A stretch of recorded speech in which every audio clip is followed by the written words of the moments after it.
these. Yeah. Carol should be here. Let's double check. Yeah, am I here? There she is. Great.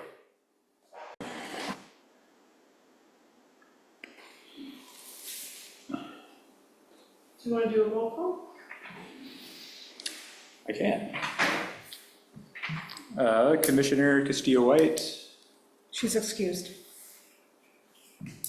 Commissioner Janssens, Here. Commissioner Stevens, Here. Commissioner Kester, Here. Commissioner Allen, Here.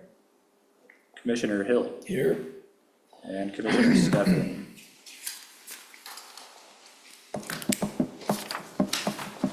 All right. Would any of those who would like to stand and do the Pledge of Allegiance? I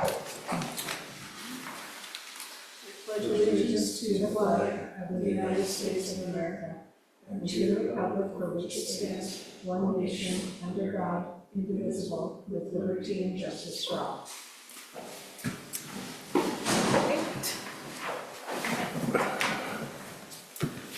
Always good to know that you can remember something. All right, real quickly, doesn't appear that we have anybody from the public, so there's no public comment on any non-agenda items. But does anybody have anything to add to the agenda real quickly before we get started that you want to discuss? Okay, great. One more thing I want to bring up is one of the things we had in the past was a time limit on our meetings. We used to have a time limit of, I think it was 8:30. Yes. So no more than 90 minutes, because there were times that we could get going on a topic and pretty soon it's 9:30 and you're like, what have we done for the last hour? We've just circled around and done nothing. So it's just to try and keep in mind that we're out of here no later than 8:30. If it starts like tick-tocking away, I will be watching that and try to nudge people along, so be aware. Okay. With that, Nick, CLG? Yeah, CLG. So I was looking into it. The criteria they outlined to join, I think we meet it all. I don't think we have to adopt anything or we have to scramble to figure something out to like qualify. I think all the requirements have already been accomplished and we essentially just have to apply. So I could draft up an application. Can you double check with maybe Marley to find out though what happened? Because I thought that we had done that. I was And looking I thought yeah. it got kind of waylaid somewhere along the lines. And I'm trying to remember if council didn't want to adopt it at the time. Do you recall, Carol?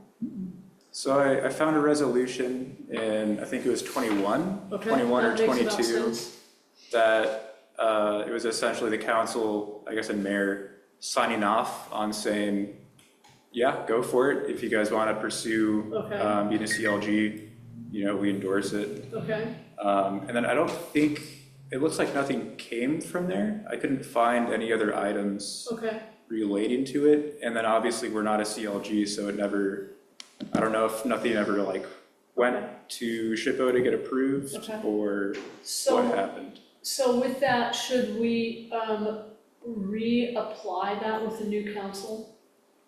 Should we just like? Yeah, that's not a bad idea. Yeah, we could do that. Just so that we've got a current stamp of approval and then do it, or what do you guys, what's everybody else think? What's CLG? So it's a certified local government by the State Historic Preservation Office. And so if you are a CLG, you qualify for all sorts of like grant opportunities. And you also have the opportunity to get your historic landmarks as like national historic items. What's the word I'm looking for? I'm not sure where you're going with that.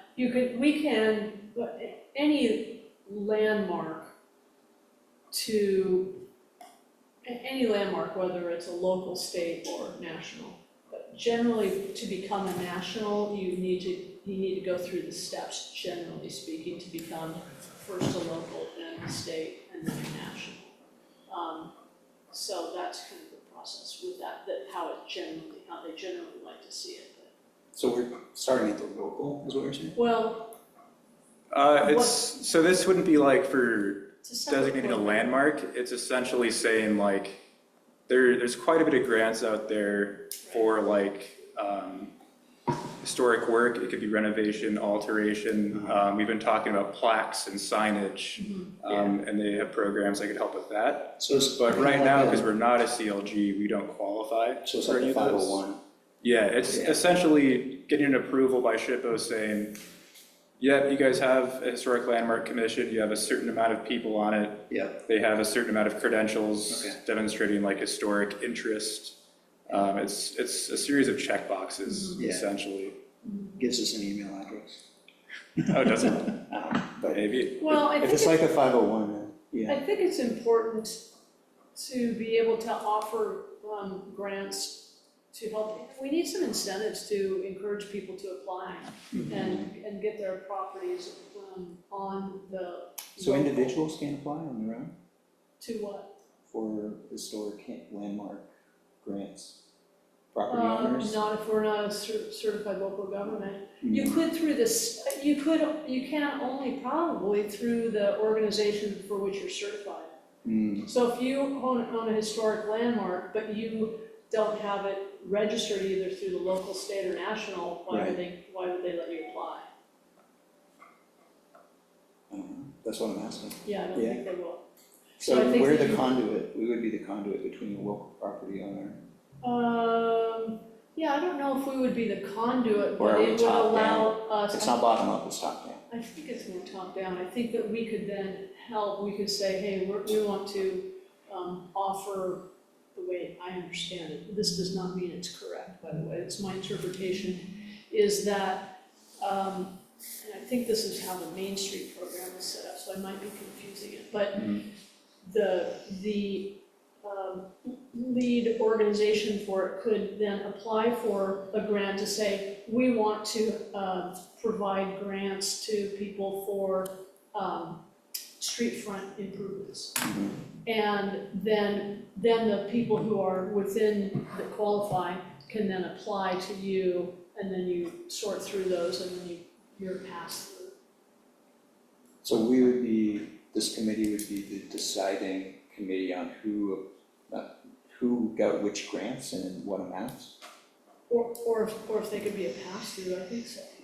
It could be, or do we need to start with a grant? I don't know, Nick, that's a great thing to look into. Yeah, I'm not sure on the specifics Yeah. at all, Me, to be transparent with you all. I'm just getting into, I'm trying to figure out where we fit in the. Yeah, we don't know The exactly. process. We That don't would be know neat exactly. though, if HLC were like, got the review, to a degree, like if, of course we'll review it, because if work is being done on a landmark, we'd see it.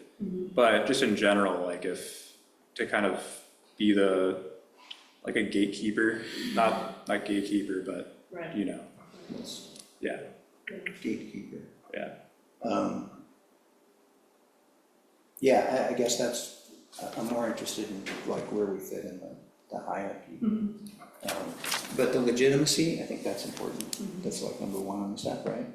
So develop the legitimacy, but that doesn't come with any, once you establish that legitimacy, doesn't really does that give us guidelines for how we apply?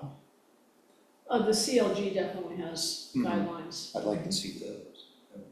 Yeah. Well, it says here that the CLGs are eligible for non-competitive grants that fund work that supports the promotion of historical preservation, including survey, nominations to the National Register of Historic Places, public education, training, etc., and materials for grant-funded development So that goes projects. into education as well, that's awesome. It is Yeah. interesting. Yeah, that's good stuff. Cool. So that's what we're talking about applying for, or getting that process done. Okay, cool. Yeah, I'm not sure if they operate like this, but I could see if they have like some sort of outreach member. They could come talk to us. Yeah, just like explain kind of, Yeah. here's why you want this, or like here's all these benefits, and here's how we fit in, you know, Yeah. specifically. I'd be interested in any negatives too, if they have a list of negatives as well. Yeah, I was just gonna say, it's like, what's the downside? Yeah. There's always a. Why not? Right? Yeah. Yeah, what's the potential? You know, and I think we were also discussing the Main Street program at the time and like how that tied into, and again, Marley will have a lot of information for you, Nick, and she, you know, that's her job, so she's doing this and moving in these circles. Marley's our economic. Yeah, but Marley has a lot of history. She's got a lot. She's been here since 2017, yeah? I don't track when people started, I don't Yeah. know. That sounds right. I see her name on a lot of stuff, that's why I'm wondering. Yeah, she's great. That sounds about right. But she will be able to help distinguish also between the CLG and the Main Street program. Mhm. And I think those things started to kind of converge, and I think there was something around those that kind of derailed us. What's the Main Street program? Oh, that's It's a whole thing. whole nother thing. I'll look it up. Marley oversees that, and I Okay. think it brought some funding for the city for the development of the Main Street, and so I think that's helped. It had historical implications now? The Main Street program, it might have had some, but Yeah, I not think- a lot. In the sense that it's like revitalization, Okay. it does, but I don't know if it's like directly Okay. historic. Okay. Right, And it's probably can be related, but isn't necessarily have to be. Yeah, right, that's not always the case. Yeah, okay, yeah. alright, next time. Not every town's downtown is historical. Yeah, I was gonna say, No, most and people ours don't is even know we have becoming a less and downtown. less so- every year. Yes.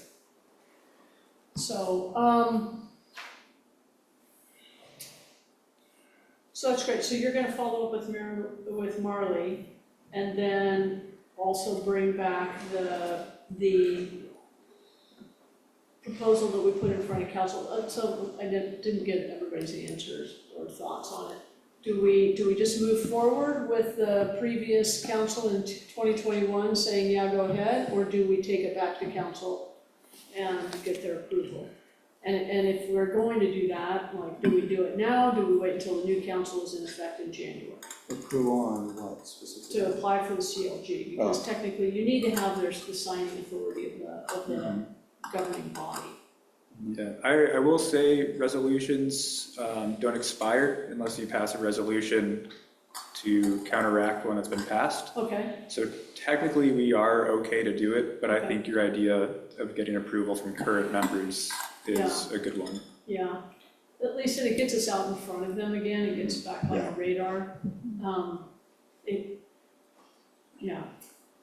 We're gonna have, I don't know how many people are outgoing on this current. There's 4 outgoing, so, I mean, you would have to wait till after the new year to at least even get on the docket. Yeah, so we should just Any do of their it, meetings. just do it, doesn't, unless they deny us, then we'll come back in January. Yeah. I can't imagine. No, We just were just saying hi and give them a heads up. yeah. Okay, So are you wanting, Communication good. to wait to January for the new, no, or are you, hold on. Or are you waiting, are you wanting to go, see if we can get on their, meeting yeah, in the next month or two, because I know that they're full. well, we'll just see when Or we will. can you check to see when we might be able to get on a council agenda Yeah. just for a 5-minute? We could probably at least do it during the public comment period, almost, We Yeah. could. because it's just a, It's a 5-minute blurb that basically goes, hey, this is what we're doing. Yeah. It's almost like a liaison, it's just a maybe. courtesy. yeah. So there's a lot of us attending the 27th next week, so if you wanna, Nick, if we can, I guess, come up with something to say. What's gonna be, There's quite a few different things that are gonna be on it's a the 27th. interesting one, huh? Yeah, pulling up the agenda now. Yeah, would we want to explore those pros and cons we were talking about before reaching out, or do we want approval So just so we Yeah. have it, and then, Why don't we do the pros and cons, so we won't do it next week? But, Let me see. I do think it's worth reaching out to Marley, because I think she would have a pretty good idea of the pros and cons just off the top of her head, provided she's objective about it, and I would suspect that she would be.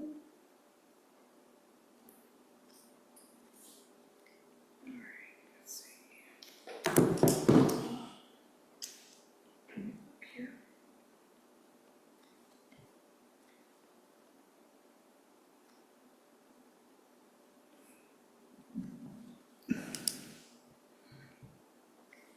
But there is a lot out there.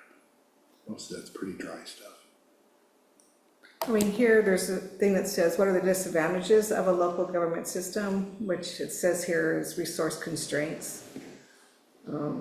Local government often struggle with inadequate financial resources to fill their responsibilities, so lack of funding impedes that. is that a CLG or just local government in general? I put it under CLG, so it's all, Okay. it's just all under CLG.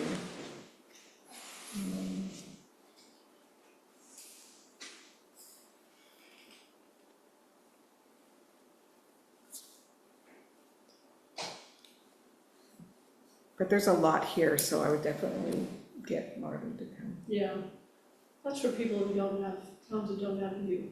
Yeah. Okay. All right, anything else on that before we move on? So you're going to follow up with me, right? Okay, great, okay.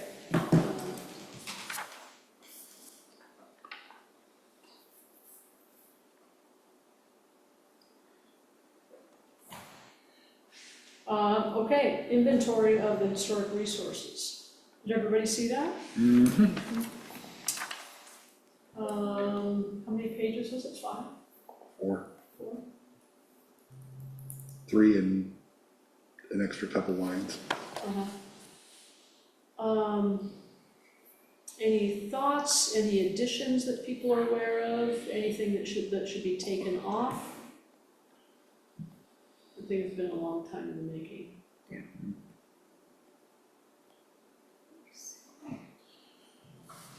It's a long list. It is a long list. Review I it, mean, you know. Yeah, I mean, this is gonna take some doing just to go through and see almost, you could spend a couple weeks wandering around the city, doing a field trip and say, okay, well, what is the current state of this? Does it need to be moved? Should it be promoted into the protected list, or should it be demoted into the diminished list? And Where does it say protected? well, if I'm reading this correctly, and keep me honest, that the A section, that blue section is the official list. Okay, And then the B section is the top end of the proposed list. And then C is, we need to look into this more, and D is historical interest. And as you get towards the bottom, it's, especially in the F list, is things that have been modified so much that it's not worth dealing with anymore. Okay. Yeah, I need to look at it, since apparently I need to bring my laptop to. Oh, here. Cause like one of the items on the F list is Troutdale Elementary School. The old school is gone. Yeah, yeah, it has demolished next to it, so. Is there any way to display that? Yeah, I'm getting it on now. let's move. How many items is that total, by the way? I'm looking at the list here. Oh, can you make that bigger? Yeah, it's kind of weird, it's all small for you guys. Zoom, zoom. I guess what I'm saying, Carol, can I you would be see willing to, like, a lot of this I do on my runs, so I'm running right by these places, so. Can I full screen? And some things are pretty obvious, I mean, should be Yeah, I mean, like, promoted, a like lot the of water stuff. tower. Yeah. And why that isn't on the official list yet, God only knows. Well, that's because, if I recall correctly, Carol, help me out with this. The city was considering letting the developer take it down because of the urban renewal area that it was Right. in. And then I could see somebody letting that happen. so they would not let us vote to put anything on the historic inventory or to designate anything and even suggest designating something if there was a desire for a developer to take it over. Right, When you say they, talking city council or? yeah. And it wasn't all, it was it was always mixed. It was always, it always had mixed views, but generally whoever the mayor was at the time, did not allow that to happen. Okay. Thanks, that's much better, Much thank you. better. Yeah. So there are a couple things like the water tower, like the old city hall building, that we really wanted to be, have the city set the standard to place on the local, identify as a local historic landmark, and we lost numerous times on those issues, so. So that's how that. So that was in went. 7/13/21, actually had it dated, yeah. Was there like a reason or just unanimous? No, it wasn't ever unanimous, it was always divided, but we always lost by one. Yeah. Yeah, But there at was this usually time, three with us and 4 against. Yeah, Right. that's tough. but I do know that when, Town Center Advisory Board was looking at approving, a developer, it always had that in, Yeah. in their thoughts of how to build everything, so it's always been put in. Well, the developer agreed that they thought it was a great thing to keep. Yeah. So they But compromised. prior to that, until that happened, and then we were all distracted with the urban renewal area and the Confluence project. So we just lost steam, because it was, oh, look at this item over here, so now you're distracted. So, people's attention was diverted. Try to. I have a suggestion for tackling it, not to take any direction, but since it's a pretty significant list, I was thinking probably even today it'd be tough just to go through without like any research being done prior. The bulb warehouse has been destroyed. That was a big punch in the gut for the HLC. Which, Number 21. 21, We were not even notified of its oh, demolition. yeah, because that's Wayfinder now, Yes, yeah. yep. They did a fantastic job with it, but, they could have also done a fantastic job and kept a wall or kept one of Yeah. the walls or something, That was a great example, Nick, of the city staff saying, oh, we're so sorry we didn't tell you about this other brick building that was gonna be demolished up on the Streben property. We'll never let that happen again, and 6 months later, that was demolished. Does that go to planning commission? It didn't, I don't think. For demolition?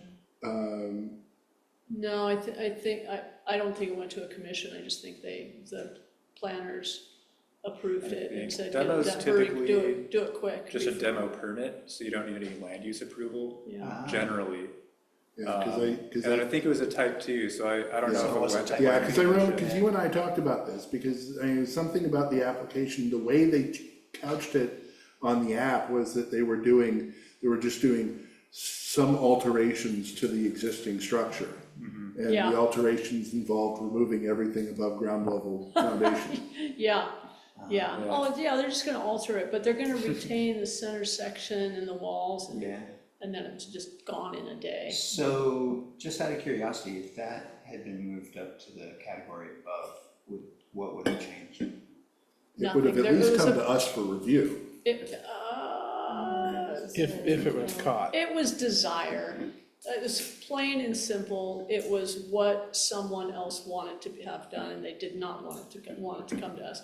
Now, to be clear, the HLC cannot interfere with these things, but we could have documented it. We could have done some things to help preserve some of the known history and the existing history. You know, we could have maybe saved a chunk of the wall. We could have done some other things Yeah, I to, mean, we could have done a placard or an Yeah. post or, we could have educated the owners about it, you know, I mean, without, you know, you can't, it is private property and you can't stop anybody from doing something that they wanna do with their private property. But you as can. long as it follows code. Yeah. Yeah. So it was more of, you know, and, right, given that it was not a historic landmark, there was really not a lot anybody could do about it. But still, they could have informed us and So should. let's take the Troutdale Bank building for an example, right? I think that one's a viable potential future because of the right turn, and you can't see what you were doing as they turn up the hill. And that's gonna be a place where there's a contention for traffic mitigation for sure. So if they decide to say, well, Troutdale Bank building, the owner would, you know, we'd like to see that change. Would they come to us at all before they did that, or it's all gonna be? It's gonna be reliant upon staff Yeah. to inform us, to track it. That if there is a desire for anyone to do a demolition, there's a couple things that should happen. The historic resource inventory should be checked. Yeah. And also, even if it's not the building, if it's adjacent to a building that is on the historic register, the impact on the building that is on the historic register needs to be considered. And, for example, the building I own, the old church, that had a building across from it that was on Harlow that had been demolished. And the lot sold and nothing happened, and then suddenly building happened. And when the new building happened, they then took away the view of and the prominence of the church on the hill. That possibly But it followed code. should not have happened because it was impacting the stature of the church on the hill. I'm just saying potentially. That would be up for interpretation, or at least review, for if you're going to build and you're going to remove, you know, the prominence and view of historic land that has been in existence for ever, since 1895, then that would be, I think that Survived would two be. fires, yeah. Pardon me? I think that's the only, how many survived the two fires we had on Hungry Hill right there? Right, that's why it's the oldest building. Yeah. So, so there are things like that there was, you know, no regard for. Well, but as you said, it's private property, and if they follow code. But it's adjacent to, it's within a certain distance of a historic building. So what I'm saying is, if there is private property being developed within, that is immediately adjacent to a building that is on the historic register, then there are things that need, according to the state and national historic registrars, there are things that need to be considered in the building of those, of surrounding the building of those things.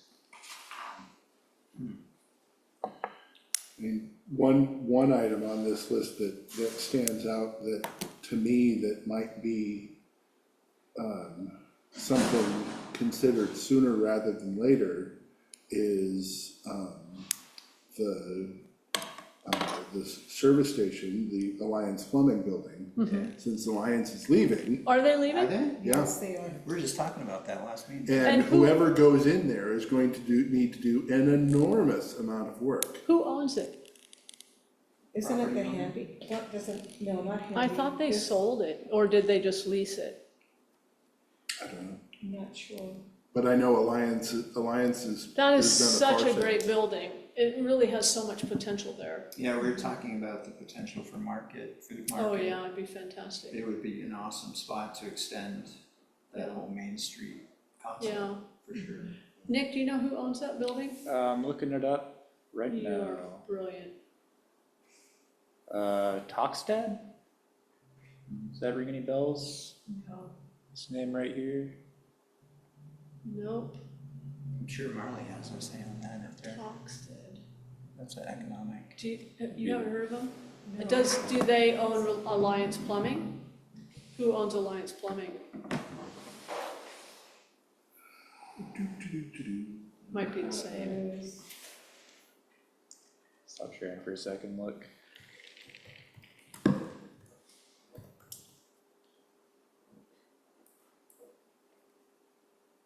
Nick, you're gonna age really well. I already am. Theirs going away.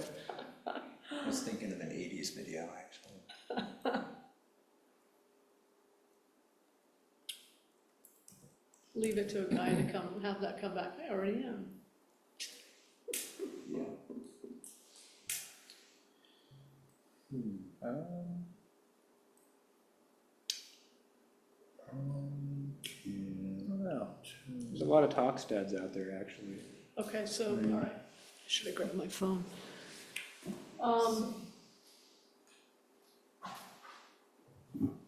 Any luck, Carol? I'm looking. Yeah, I haven't found anything yet other than, I mean, Alliance is its own LLC, but you can't tell, like, any other names behind it. That would be an owner.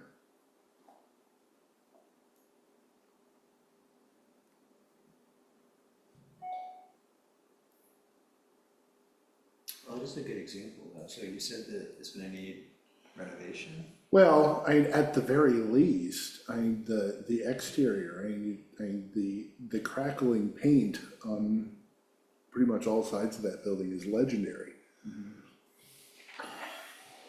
And you could take some of those enormous paint chips and make those historic all by themselves. Probably a lot of lead. Hopefully they're not leaded, yeah. Well, and yeah, and that, I mean, those are things to consider, but having had a plumbing operation in there for quite a long time, anything that moves in there is probably going to have to do a healthy amount of cleanup and interior rework and So if you want to wrap. just to bring everything up to current codes. Especially if you if something goes in there that requires food. Pretty significant change, for sure. Yeah, I mean, Or not, or maybe you'll see another mechanic. and it's kind of like, I'm sure the people who bought the Taste of China are probably gonna have to do a fair amount of interior work to get things up to current codes. Just because it hasn't changed hands in forever. Oh, that's old building. that's a good point. What's gonna happen with that building? What's the discussion with the new owner? Yeah, so we had a pre-app 3 weeks ago. It's been a while. We're thinking about doing, bottom floor would be restaurant. Are they Yeah. thinking tear down and start from scratch? No, they're gonna restore it. That's generally the idea. Wow, okay. That's impressive because that building needs a lot of work. It looks rough, to put it lightly. Yeah. Let's see, let me bring it up so I'm not. Can we talk about redoing the windows? Yeah, Yeah, they're gonna do some But pretty the large original- windows on the ground floor, so as you're walking by, it's no longer just this Yeah. giant wall where you don't quite know what's going on in there. Weren't those original in there? That's what the architect says. Yeah. Yeah, Leanne disagreed, so I'm not sure who's right. She's probably seen more pictures of it. Yeah. I bet she has. And, Yeah. and a building that age has probably gone through at least a dozen different phases.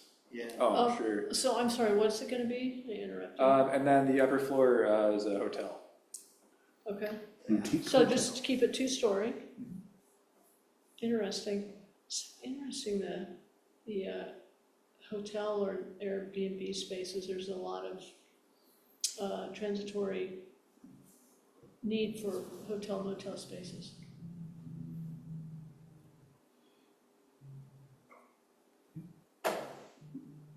No? Well, Can you like rephrase? the condos that were built on Second, a couple of those are just used for Airbnb. Oh, yeah? Yeah. Yeah, people catering to gorge tourists. Yeah, Yeah, we do have no Airbnb regulations. So like a Portland, for example, they collect a tax. yeah, or they'd have, special criteria or code you have to meet Uh-huh. to be like short-term rental. Uh-huh, Here in Troutdale, as long as you're, approved to be a dwelling unit, Interesting. you can rent it. interesting, okay. That has a direct impact on housing. It can. Are we talking about, is any of the zoning discussion being discussed on that? Um, Is it a big issue? I Zoning guess? wouldn't be an issue in the sense that you can only Airbnb somewhere where someone can live. So zoning people would be okay to live somewhere, either a single family residence, apartment, Yeah. duplex, whatever. So if you have someone coming in to live or to stay like a night, that's the same use by our code. Yeah. Because so we it's- don't discriminate with short-term rentals, Yeah. so. So, because having just come back from areas like Boston, residential areas, that B and B business has drove, I mean, basically, it's like it's all B and B. And you don't have anyone living in apartments anymore because it's being literally B and B the whole time. Yeah, that doesn't help with housing. No, it does not. And to take it to a particular extreme, I mean, the Oregon beach communities have been hit really hard Yeah. by that, because, there you really have no room, and you have an enormous drive for tourism money. I don't think we're necessarily gonna be in that position where the drive for tourism bucks is gonna start driving people out of their homes, but Well, I don't think it's gonna drive people out of homes. I think it's just gonna remove the option to have a home. well, ultimately what it can do is it drives rent prices up so high because you can make more money doing an Airbnb. And and people get priced out of the rental market, I bad would, enough as it is. I would suggest that Troutdale potentially, as the gateway to could, the gorge. it could. We are definitely becoming more of a focal point. And I think in the next 10 years, we're gonna see more. Yeah. Travel Oregon pushes hard on that. Yeah, and Portland is aware of Troutdale. We're getting visibility. So, that may be something that as a city, we want to get out in front of. I don't know, it's But- just something to keep an eye on. Yeah, So- yeah, you guys are always welcome to. We're way off give some topic, influence sorry. at planning commission or city council and try and. It's part of the fun, Make Frank. something happen. Yeah, it's just, I'm thinking about the historics, trying to put the historic lens on it, and it's kind of like, well, okay, so we have a historic building, potentially it could be used for B&B, where do we go with that? Well, and one of them on the list, I'm trying to find. Well, wait a minute, let's back up. Let's back up to the Taste of Village building. Yeah, Yeah, Where is that on here? because that's a great example, Yeah. Does anyone know its address off the top of your head? that way. Well, and I'm not sure how the Troutdale oh, it's the old general store, the Troutdale Vision Clinic. Oh, is that what it is? yeah. It's the Vision Clinic. Let's see, 302, I think. I mean, most of the, Yeah, probably there it is right there. Yeah, Max Hotel, there it is. there you go. So is that something that we could approach the new owners with, you, and encourage them, unlike the people who bought the city hall, I really wanted to encourage them to immediately apply for, to get on the historic register, both local, state, and national. City hall would have been a great thing, would have made them eligible for a lot of grants. They didn't do it. Well, there's And some now- downsides too, so. I'm not sure what the downsides are. They just have to maintain the exterior, and now they're letting them do all kinds of things, like, they're letting historic structures put down Trex stacks. I mean, Put down what? Trex stack? Hmm. 20 years ago, you couldn't do that. Are we with solar panels, is that a possibility? I don't know about solar panels, but probably. I mean, they're really moving in directions to be pretty lenient, as long as the exterior flavor is kind of maintained. And anyway, it makes you eligible for a lot of financial assistance, potentially. And they didn't do it. And this is a great example to like kind of bring them on board to potentially help them if they proceeded to renovate in a historic flavor. Yeah, we can see about reaching out. I guess being very transparent, since it's not a landmark, I would be very upfront with them that this would be them having an optional choice to interact with this commission.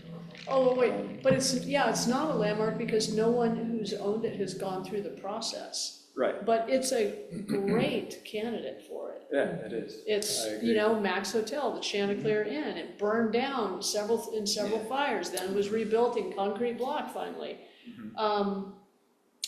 I think it was the source, might have been one of the original sources of where one of those fires originated, was at the Chanticleer Inn. That makes sense. Yeah, I think if I recall correctly, it wasn't a still exploding like the other one, it was a lantern got kicked over, somebody was drunk and kicked over a lantern, and Going all Started Chicago fire. style. Rockets, so, Yeah, we can see about what the Actually, shouldn't that appropriate be- method is to reach out to property owners. yeah, that would be great, Yeah. and it would be great if we actually had a little more education on that, of what we could and couldn't do as commissioners.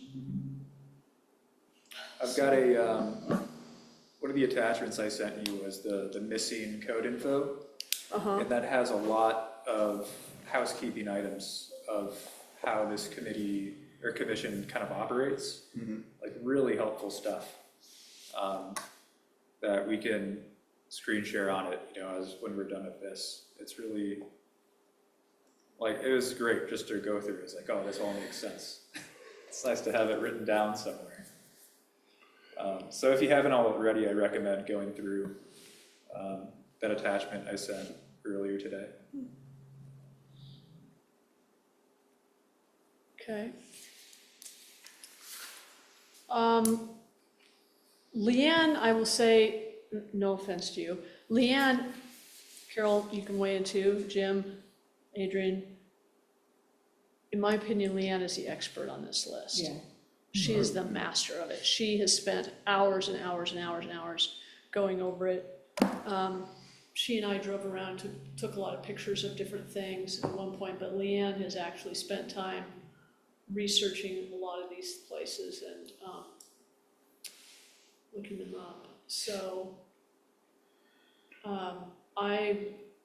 unless you guys have something else you want to talk about on this list, I would suggest tabling further discussion of the list to next month when Leanne's here.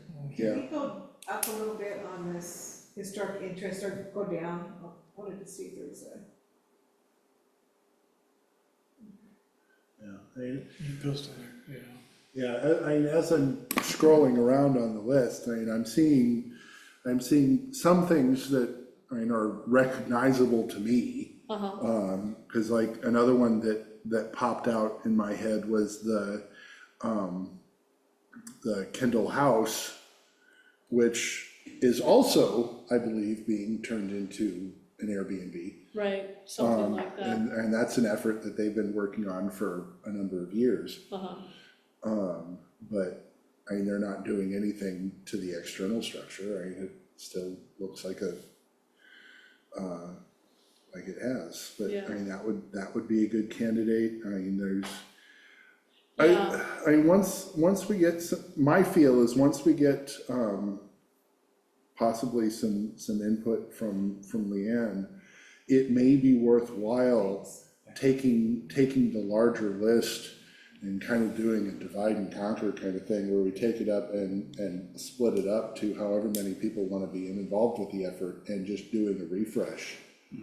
Getting some up-to-date pictures, getting some up-to-date statuses, I think we've got good pictures, honestly, yeah. yeah, But but you get what I mean. I mean, it's been a while since this has been looked at in earnest. And just getting a new snapshot before we decide, or before we make any efforts to try to promote or upgrade any of these things uh-huh. in code. Nick, is this list sortable by private residences? Like, we can get all the private residences in one area, we can get all of the, trees in another area, we can get monuments or different items that are, things that are not residences, maybe they're commercial properties in another section, so that we can sort it differently? Yeah, we can make it that way, for Okay. sure. I think that would be a great thing to have, because it seems a little so random of how things are on the list. I mean, it'd be even nice to have it mapped. Well, yeah, that was gonna be my other thing, Sure, just it'd be great to simply have a putting map, pins yeah. on a map of where all this stuff is. Yeah, yeah.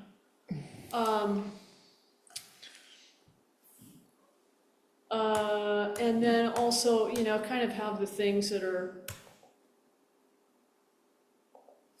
how many do we have that are actually designated? Scan down the list a little bit. 12, 13, there, now 12 places, plus that already, I'm pretty sure there are more trees that are eligible, but we haven't pursued. I think it would also be nice if we had some type of educational thing. We kind of did a couple letters and could send them to people who own them. But we'd have to first figure out what the incentives are of being, listing their either their home, property, tree on the historic list. Don't trees, like really old trees, have a separate set of criteria? Well, it still has to be, it probably does, I don't recall the specifics right now, but it has to be something also that was specific, like it was planted by somebody. It can't just be 50 years old. Right. It has to be Oh, yeah. much older for a tree. And for example, there are some trees on both Boring Troutdale Road, 282, and Sweetbriar, that intersection there, they're walnut trees. And somebody ended up several years ago, claiming they were diseased and wanting to take a bunch of them down. And it was just a discussion at the time. And I believe they did take quite a few of them down, but not all of them. Yeah. So. Because I think, even setting the historic nature of certain trees aside, from a site evaluation standpoint, there's always a tree plan that has to be put in if there's significant trees that get taken out, right? It depends on, So if you have like no overlays, right, if you're not in floodplain, if you're not in vegetative corridor, you can remove trees on your property if they're not historic with no issues. That's it? But do they have to be smaller than a certain size, or am I just thinking Portland? No, not here. Okay. But if you are developing or disturbing area in floodplain or VECO, vegetative corridor, then that triggers some mitigation efforts based on how much like you're disturbing. And then we have some planting schedules that you have to like adhere to. Yeah. Do we have anything on heat index? And so to give a hypothetical, if my immediate neighbor decided, because the line of trees is on the east side of my place, I'm assuming are on the other side of the property line, but it's a line of trees that date at least to the early 50s. And potentially, a couple of them potentially much earlier.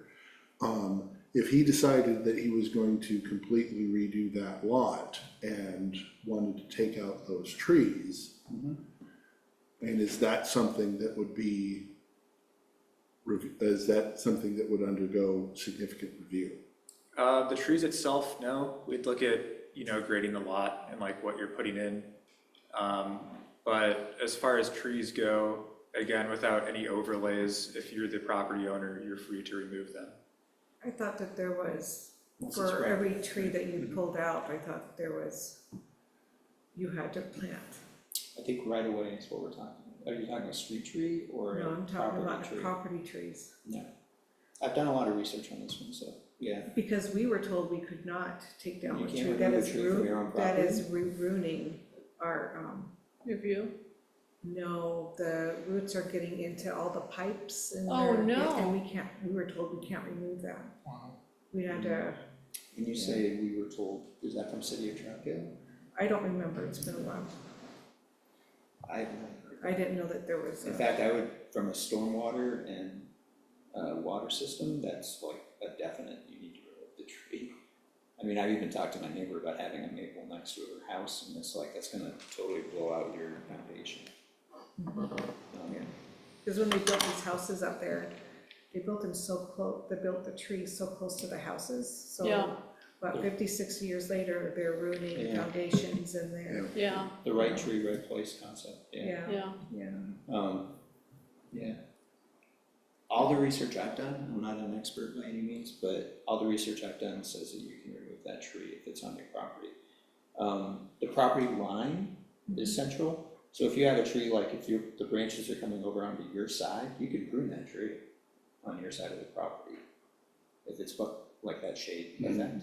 But if you're doing any damage to the tree, you could be liable for it. Right. So, yeah, so that's a fine line that you have to Was watch. the Cherry Park Plaza, I don't remember when Handy built that. Wasn't that in the 50s, 60s? Cherry Park Plaza. That's where the old folks Oh. retirement center used to be, and now it's Yeah. just an empty building. They're gonna do apartments in there. Oh, Oh, it is? That's my understanding. Right off of 257? you're talking across from Reynolds? Yeah, right across from, Yeah, not the memory care. It's the The one next that's one over. behind The it. one that's behind it? They're supposed, from my understanding, Huh. the owners kicked all the elderly out. It's empty. They kicked them all out. That's what they did. They did, yeah, I it's heard bad. that was happening. It's bad. It did happen. And they're putting in new unit, they have to gut it, because I can't see how they're gonna make that apartments, I used to work there. Yeah. They're gonna have to gut it and redo the inside. It's terrible. Yeah. That they did that. On many levels. Especially there's such a need. It's harder to get help though. Have to hire staff. Anyway, I didn't know if that was, Yeah. when that was built and, Is Parks and I Rec think that was involved? built more in the 70s, is it? wasn't what, it? more Yeah, I than think it's 70s? pretty recent. So then it's not as, Yeah, that hasn't been there that long. From a tree standpoint, I mean, involving Parks and Recs might be, is that part of the historic landmark? If we Because a were, lot of our older trees are located in parks, so. Right, we need people to nominate them. They need to be identified as unique, and then they need to be nominated. Right, Yeah, I think, and then like you said, it's like, what are the benefits of having a landmark tree? Is there any, or is it just it's a new thing? well, it protects it, for people who want to protect their trees. It's a way to help add a layer of review to their trees when they sell the property, when the property changes hands, it helps to add another layer of review. Yeah, I just think of that beach on Troutdale Road. And Oh, it's beautiful, isn't it? that, right? Yeah, that is something that we have That talked has about for historical. years. That needs to be, that plaque apparently is incorrect. Oh, really? And, It's a hot spot for students too. pardon me? It's where the schools go for field trips. Yeah, well, they're all getting bad information on it. So that's why I'm saying if it's wrong, I might want to change that. Well, we didn't put the plaque up, I believe, I think Mountain Hood Community College maybe did. It's not actually in Troutdale, I think. That's actually Gresham, isn't it? Or in I that think it corner? changes, that is Troutdale right there. Yeah, It could be, but the shopping center is definitely Troutdale. yeah, across the Nick, do you street. know? Where does it change? I think I think it goes up I'm looking to, at goes my up map to, here. Let me bring it up, I just got rid of it. where, Yeah, that's Mount Hood Community College. that's Mount Hood Community College. Yeah, It's right on the Mount corner Hood's of in Star. Gresham. So it and looks like it 257. divides Troutdale Mount Road. Hood, actually. Yeah, Well, isn't this the natural area? yeah, Yeah. Mount Hood's undeveloped back 40 Yes. is us. Is us, yeah. Okay. Yeah, so if you look at the So that projector, belongs to Troutdale, it's well, basically, growth, urban growth or whatever. yeah, we have that green space, or that's in the city limits, but the actual campus, Belongs to none of it's Gresham. in Troutdale. Yeah. Okay. So that does belong to us. Yeah, Yeah. Well, it yeah, doesn't and belong to I us, know but that it's- the correct It language doesn't is. belong to us, but it's in city limits. Right, Oh, Yeah, okay. it's right. with, it's with, Who's it belong to? Mount The Hood. college. Okay. The Historical Society has the correct verbiage for that plaque, and we need to send that off. Need to get the, is there still talk about trying to put frisbee golf back in there somewhere? I haven't heard anything about that, but I'd love. Because if that there were a was thing. there was some talk about it briefly, Yeah, I know, and, That'd be great. but it just sort of died. yeah. Yeah, not recently. We had some helicopters out there pretty recently to do some habitat restoration Right, work. yeah, 'cause they were doing some dropping, hella lifting trees into Beaver Creek. Yeah. They're, that's great, that's a great effort for restoration. They've Yeah. actually done a really good job with Beaver Creek in different segments. that. Yeah, Metro's doing some yeah. good work. I Oh, went Metro's by doing it? 1 buck, Yeah. 2 does. It was really fun working with them. That's what I wrote through. Appreciate That's a that. key indicator that we're doing the right thing. So that green space is definitely showing some production. Yeah, it's kind of like if you look at the Cha-Cha Trail up here on the, I'm Yeah. seeing eagles, deer, peregrine falcons this morning. It was cool. There's peregrine falcons in Troutdale now? Yeah, so if you follow Is it, across from the Sandy River Delta uh-huh, is the new Cha-Cha Trail, goes underneath I-84 right there. So that's Harlow Road, if I remember right. Yep. And then the trail is actually paved and goes all the way to Chinook Landing. uh-huh, If you follow that paved trail all the way around, everything on the right is green space, Port Portland and Metro nature area. uh-huh. It's a bird sanctuary. Oh, well, Yeah. but peregrine falcons, I mean, they usually like, are Yeah. they up in Broughton's Bluff, or, because they No. generally like They rocky? do, we usually have eagles, you'll see the eagles Uh-huh. nesting typically. Yeah, along the river and whatnot. Yeah, Mhm. but the peregrines were new to me. Yeah, that was a new one. I was actually talking to a bird watcher about it. Interesting. Yeah, Be- I've seen them out at the airport a lot, but I wonder where they're nesting. don't know. But there were 2 of them, so. Ask the bird watcher next It could time. be nesting downtown for all we know. Yeah, Yeah, so we're seeing a lot of wildlife coming back, and then, usually, almost every morning I run into a doe and 2 fawns as well. And then the coyotes, and there's been rumor of a cougar sighting on occasion too. So Right. Yeah, Mhm. those kind of. And black bear, go figure. Yeah. And this, I guess sort of this, listening to the pack of coyotes that used to be very vocal out behind my house. Yeah, what's unfortunate though is there is no, the trees were removed for farmland initially, so there really isn't any historical trees in this area. No. Everything we're doing is replanting. Yeah, so I think, as Generally true like everywhere. on Hungry Hill is where I'm seeing most of your older maples and oaks. And, Yeah. yeah, those trees have been there a while, so. Yeah, But how do we get the word out? That's the question I keep coming back to, is how do property owners realize they actually have a tree that's so significant? well, or what to do about it. I think most people recognize when they've got an old tree, but what do they do? What do they, yeah, Yeah. it's like, yeah. Yeah. So at some point, maybe we add to our goal list, and this is how we get scattered and get nothing done, because we start going in all these different directions. I was trying to bring us back in. Right, but add to the list of create a mailer for people, for historic properties. I mean, this is something we could put in the Champion, right? Yes, yeah, absolutely. I exactly. mean, you could easily put in a blurb that goes, hey man, if you think you have Yeah. a historic landmark tree in your front yard, Yeah, let us know, and we'll Yeah. help you out. yeah,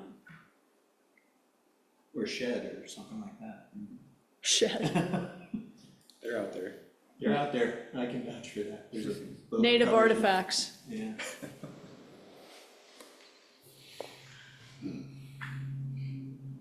Okay. All right, I'm not sure how we ended where we did there, but we've like talked about, started with historic resources. This is way better to sit over here because you don't have that light glaring in your Yes, Yeah. the lights are too Oh, bright. Nice. You guys are getting hit, aren't you? Yeah, it's Yeah, gets focus it right intense. on you. Yeah, Yeah, especially you. Yeah, Yeah. it's intense. yeah. With that, I think we agreed that we would kind of start revisit this when Leanne's back. But staff, Nick, do you have any staff communications for us? Let's see. I made a quick comment about trees, just to circle back how we talked about last month. Might be worth a shot going to the Parks Advisory Committee and sending like one of you guys as a liaison saying, hey, let's work together, let's try and get some Parks. historic And trees. so is Jim.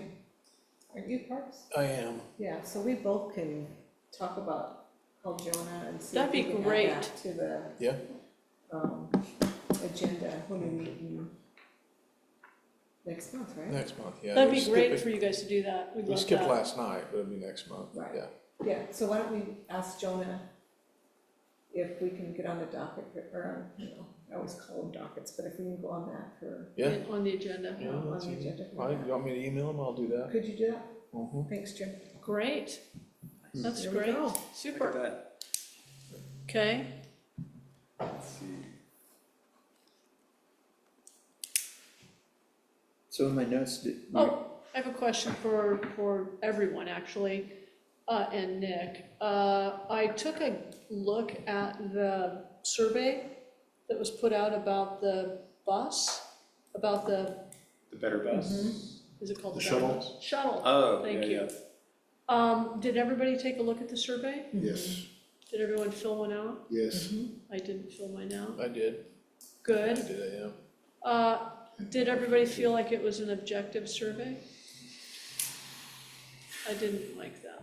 I feel like we were being steered, like they wanted certain answers and that's what that's where Yeah, I would have liked another or bigger box to talk about what I would like to convey, right? yeah.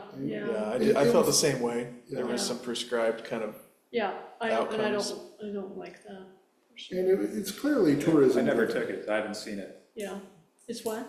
It was clearly tourism driven, I mean, Yeah. and Yeah. it's, and that was, Well, and I don't think it gave opportunities. Is it over with? Do I still have time to fill it out? I did it just Not a few sure. minutes ago. Oh, you did, okay, so I do. Yeah. It's the first I'd heard that they wanted to connect farther from Troutdale and go up to like Dabney. That was kind of shocking to me. And, the original intent or original discussion was to maybe connect between the outlet mall to McMinimans to, you know, to the edge of town, to, you know, maybe to the art center or something, or to Glen Auto. But one of the problems I saw was it didn't identify where people would park. And B, it could potentially cause even more parking problems for downtown than solving them. Yeah. Because it doesn't talk about where people can park and where people can get on and off. So if people could park downtown and go to the river, for God's sakes, parking downtown is gonna be really screwed up, and so it's like you need to be able to control, yes, they can get on and off the bus where they want, but they can only get on, they can only start if they've shown that they park in a certain area, because otherwise you're gonna make parking That was worse. actually one of my feedbacks. Oh, did Yeah. you? Oh, so- yeah, Yeah. from a couple of people that I've talked to, identification of the large-scale park and ride locations Yeah. is key to the whole plan. Yeah, I Right, recommended and 2 spots. They didn't do that, and they implied that people could get on wherever they wanted. It's like, yeah, now you're really gonna make. Well, I didn't get that. The survey didn't hit me that way. I didn't see Yeah. that. Yeah, Yeah, and it's, the way I read it too was a lot like Frank, in that, and this was, I read it as strictly a feasibility of who might want to have a shuttle that traverses this route. Yeah. Depending on what the response to that is, if there's a need identified to have a shuttle that goes to these points, then there can be a lot more effort put into where is the park and ride. Yes. And I recommended 2 spots. I mean, the mall, obviously. right. Yeah, I mean, and we haven't even touched on the back of the mall. That's a whole space all by itself. Yeah, but that's the confluence area that's supposed to be Yeah. developed. So, but we're in the interim. One of these days. So until it is developed, that's an Sure. opportunity. because we have And we're a already using rel- it for our Troutdale Friday night sessions in the yeah, summer. and we have a relatively recent history of using temporary parking spaces that we know we're not And gonna then keep. my other recommendation was Edgefield. Across from Enfield, Yeah, we do concerts, parking there all the time. Mm-hmm. So why can't we use that for that type of parking as well? Just when there's That's a simultaneous win-win. events. Yeah, And well, it's a yeah. win-win for Edgefield too, so. Yeah, so I did not read it the way you read it. Yeah, When you said the survey was about picking people up, I saw that as what the bus does. And then I agreed with the parking part. It's like, we can't have everyone parking downtown and No, expecting we to go to can't. the river. yeah, we can. Which pulls in the Sandy River Delta and it pulls in the other side of the river as well. Yeah, and that's where parking is probably the worst, is it when you go to Glen Auto. Yeah. That area has become extremely popular because and that really happened when they closed Roslyn Lake down. That area just surged, the demand on the Sandy really surged. And I think to a certain extent, I mean, that's actually one of the problems they're hoping to fix is identifying some sort of large space elsewhere that people can unload their cars and Yeah. then shuttle people to the river so that maybe we could just take the parking at Glen Auto itself and make it extremely restrictive such that nobody can clog that up. I mean, if you're gonna go down to Glen Auto, you are either going to walk, bike, or shuttle. What is behind, speaking of Glen Auto, what is behind the natural area of Glen Auto? Does that immediately get into people's backyards on Sam Yeah, Jackson? across the Yeah. creek, there's houses. That's actually a quite bit. private road if you go further down. No, yeah, Oh, like I know, Jackson but, Park Road, what? like Jackson Park Road. Yeah, what is it, like, what is the space, how deep does the park go before it hits people's backyards in Sam Jackson? Let me show Jackson, you. sorry, Jackson Park. It's a good Look one. at the map as we eyeball it. Oh, it's like a section that might go all the way to that road.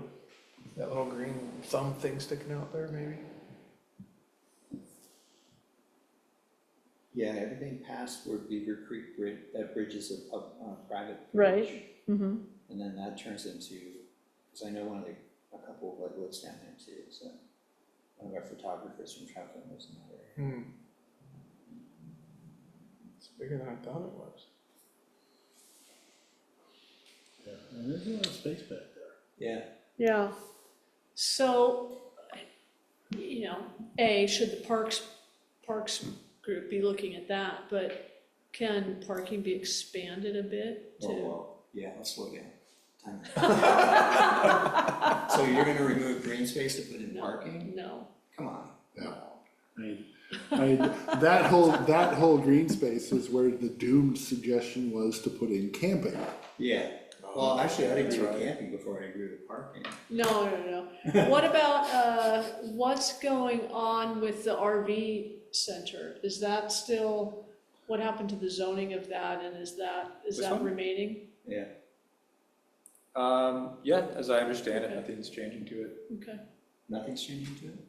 Yeah. It's remaining. What is the purple zone? What is That's that? private. That's mixed use. Mixed use. So we have 3 mixed use zones. Mm-hmm. MU1's like our CBD downtown. What about, approaching the Whites about purchasing some of their property for parking, or leasing part of it for parking? I know Sugar Pine's been using, or they have in the past, they've used that property for parking. Yeah, so what we're talking about are the same options that. But again, I we're highlighted totally on off the subject of HLC stuff. Kinda. I don't think, in the past, the Whites have had cars parked there, but I think the last couple of years, they're not as interested as they were before. However, people just park there anyway. Oh, they do? People Well, it's are, turned off now, so. it doesn't matter, people have taken off the court and parked in there. Wow, that's terrible. So I don't know if they're really Yeah. Too keen on it too anymore. keen on it anymore. And Sugar Pine is all, from my understanding, was only supposed to be in that area, and they only have a certain amount of Right. parking spots, but they tend to override the park. And that's a big problem for those people who are there for the park. Mhm. And there are Yep, problems for right. those that are having weddings there or Yep. parties there. Absolutely. They're not able to park because of Sugar Pine, and that's a big issue. Yep, That's something that the city needs to really look at. yes. Although I have no issue with Sugar Pine. I'm glad they're growing. Mhm. I just never But go they down should there find a because space access that's is terrible. in Troutdale that fits them better. Well, this brings Yeah. up the whole shuttle purpose. I mean, we're right on track. That's the whole point behind the shuttle service, is Is getting for people Sugar from Pine? point A to point B without having to park. Well, Right. it fits into the discussion for sure, but, yeah.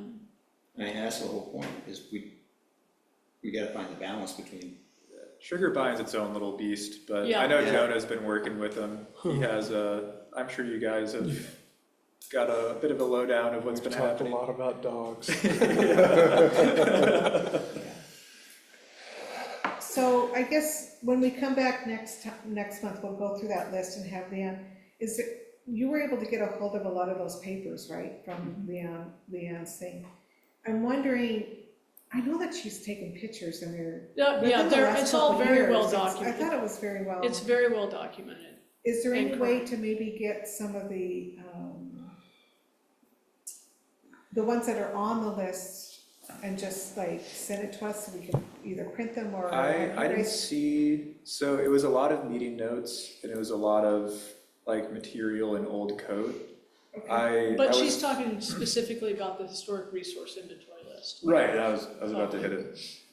So I was looking for, like, the reason I put it on the agenda today, I was looking for it, trying to find, is there any recording or documentation of like why these places were chosen? Like, did we record deliberation, or looking for photos or things like that? I didn't see any of that in the binder. She probably has it somewhere else. Most of those things were evaluated based upon age, and perhaps some of the history of who built them. And so there is a narrative, for a lot of them about, how they came to be. And, and just local history. So deliberations, I don't think that, but certainly history, or a snapshot of why they were considered and why they're there. There's that. It's apparent, I think. Did Sharon put that together? I thought Sharon had a huge stack of information a few years ago that she was. Yeah, Sharon did a lot of it, it's all in Sharon's brain at the Historical Society. And, yeah, all of that stuff is there's documentation from almost all of it. I don't know about things that we identified as, potential or things that were changed, but yeah, there's a lot of different history there. Because I thought Rick had helped them a few years ago, put them on like CDs or DVDs, and That's possible, yeah, I can check with him and see what he remembers. yeah, and okay. I can let you know. I can look again too, in the month for our next meeting. But Okay. I was going through it this week and I didn't see anything like that, because that was something at the top of my head that I wanted to find. Okay.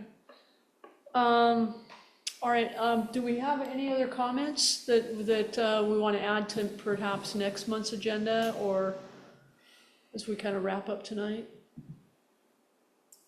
We'll just do more of the same. We will, Nick will follow up with Marley about the CLG. We'll try and evaluate the pros and cons before we take it to council, just to give them a, reminder, hey, we're here, we're trying to do good things and help the community. Let's see, we've,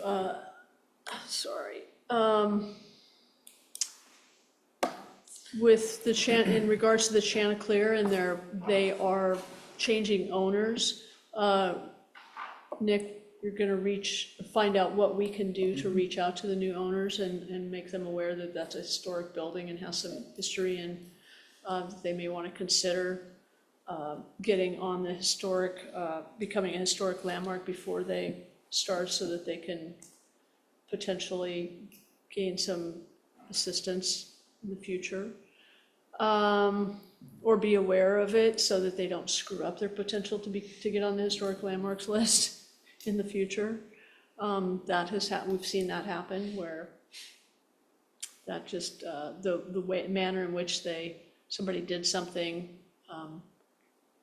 changing the complete aesthetic of the building, then it kind of just didn't really work. Making the historic list sortable, and maybe discuss possibly creating it so that getting it somehow with GIS people, that it all populates a map with numbers. That would be great. I will follow up with the Historic Society about sending correct language to Mountain Hood Community College about the beech tree. In the future, we could add to our goal list, and maybe we can do that now, just add to our existing goal list of creating a mailer for historic properties, and then also writing an article for the Champion for awareness about historic things that people might apply for. And then Carol and Jim are liaisoning with parks. Yeah, so that might be an agenda item for next time, because the Okay. Parks meets the week prior to our next meeting. Oh, that'd be great. So So if you we're guys- able to get it talked about, we can summarize for Yeah, y'all. that'd be great. So you guys can just let us know how that goes. Super. Okay, did I miss anything? I'm sure I did, but, Oh, good meeting. okay, great. Did we talk about historic districts last meeting? Oh, we talked about them a lot last meeting, yeah. Right, I think that we kind of focused on the CLG. And I think the CLG, that's another thing about the CLG, is I think it may give us access to money for signs and whatnot. Yeah. But at this point, let's revisit, and perhaps the historic district gets put at the top of our list next week, or next month. That'd be I'm great. just saying it was a topic last. Oh, yeah, it's a big one, it's a big Well, and it's topic. been, it seems going back on previous agendas and minutes, it's Yeah. been there Mhm. consistently. Mhm. So, Yeah, we were just. if nothing less to like finally put it to bed, would be nice. Yeah, it'd be great to wrap it up. Yeah, Yeah, it's not gonna be wrapped up easily, quite that easily, it really needs to, I think I would like to strategically perhaps wait and maybe wait to get on the new council's agenda. I don't know whether we wait or not, or whether we just look to see when the next time to get on council's agenda is, and then potentially bring back the historic district to them. well, I'm more of the, I wanna know more about the, where is it coming from? Are we talking about Hungry Hill Historic District? Is that what we're talking about specifically? Uh-huh. Like, where did it start? What's our intent? Where are we going with it? All of that, those questions, like, if we create a historic district, what does that imply? Well, it marks a boundary, it brings people's awareness to an area. You know, what does it do for property owners? What does it do for property owners? It just puts them in a historic district. It doesn't change the property value, doesn't. So they, I mean- they don't have any requirements to report any changes to their home or their No. property? No. Hmm, No, okay. none of that. No. That seems contradictory to a lot of stuff I've read, that's all. Not for Troutdale, Okay. that's not the intent to, Is this a local, is there a difference between local and state and federal classifications between? I don't know. Yeah, It certainly has never been discussed to add any kind of fees or requirements upon anybody.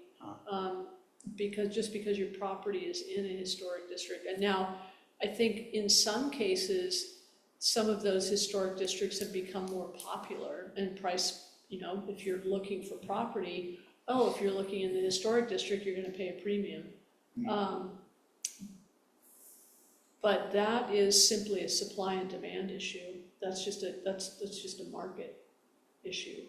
That is not anything to do with kind of the parameters and boundaries of where Hungry Hill was and what it meant. So I don't know, are you familiar with how Hungry Hill came to be? yeah, I know it was platted by Arlo. It was one of the first platted areas, Right, but how it came to be called Hungry Hill. yeah. I'd like to know. So Sharon does a great presentation on it.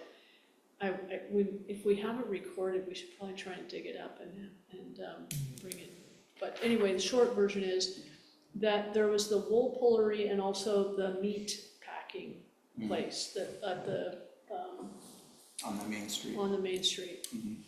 And at lunchtime, the workers would walk up, they usually lived up the hill, and they would walk up to their homes for lunch. And so it ended up getting the nickname, or they'd be walking home for dinner at the end of the day. Because all the residential's up the hill. Yep. And so it developed the nickname of Hungry Hill. And that's how it came to be. It's pretty simple. That's interesting. Yeah. So I guess my concern is, I just don't want to see, because right now, as I ride around the designated area that we're looking at, Uh-huh. it's multi-use. It's not just single-family homes, it's a Oh, whole right. bunch of everything. And I don't want to see us be a roadblock for any property owner to pursue what they would like to do with that area. Oh, it wouldn't. That's not the intent at all. There's no proposal of that. It's really only about identifying an area that was at one time, Yeah, that is historic, in that this was the area where people concentrated living, residential, and the workforce for these two major employers downtown yeah, residing. because I mean, That's all it is. now that It's you just a said that, I look at designation. the staircase next to your residence and go, wow, that would be a great place to put up a placard that says, this is the trek of Hungry Hill. That was not a trek of Hungry Hill. Well, which was? Which way was that? Well, they went up, but didn't used to go through. They only put that through probably about 15 So 15 years ago. is there an actual, trail route? Well, they would go up the streets, but that street, Harlow dead ended there. Yeah, And then it picked up again on Fourth. on the other side, yeah. Huh. Cause that story would be great to be told. I mean, Mhm. yeah. Yeah, so I guess that's where I'm going with the historic district. I just wanted, it's important to me, from my point of view, that we don't impede potential development just because of the No, history. there's no intent, there's never been a discussion about that. It's really about trying to raise awareness about history. Okay, That's all it is. Yeah. There are no requirements, there are no restrictions, there are no anything. There's no incentives, there's no anything. It's just really about, hey, Troutdale used to be a historic place. And people, if you talk to most of the people through different studies and citizen advisory groups and meetings that we've held, the number one thing that people liked about Troutdale, that residents like about Troutdale, is the small town historic feel. what creates that feel? Only you can answer that for yourself. But we have tried and 'Cause we what have. aesthetics what are we trying to imitate that creates that small town feel that we talk about in all of our planning? Uh-huh. No one's ever been able to define that for me. It's like, is it the? Talk to a dozen people, you're gonna get 2 dozen answers. Exactly, so when I Sure. look at the facade that's on the front of my main street, that was established in 1990 Mhm. something? Mhm. That covered up what was there originally. So that's still underneath there, basically those buildings were covered on top of. What is that, the aesthetic that we're looking for? The most common answer you're ever going to get to what is small town feel is Yeah. not Portland and not Gresham. Yeah. I mean, that's generally what you're going to Okay. get. And the rest of the I think, I mean, we've talked about it in this group a lot. We've talked about it in the Confluence group, the Urban Renewal Township, the city, what's that called? Well, we talk about a TCAP all the And time. yes, exactly, TCAP. CAC, it comes up constantly. So, it's about a certain era. You can go to Camas, you can see it, you can go in, different small towns have a certain,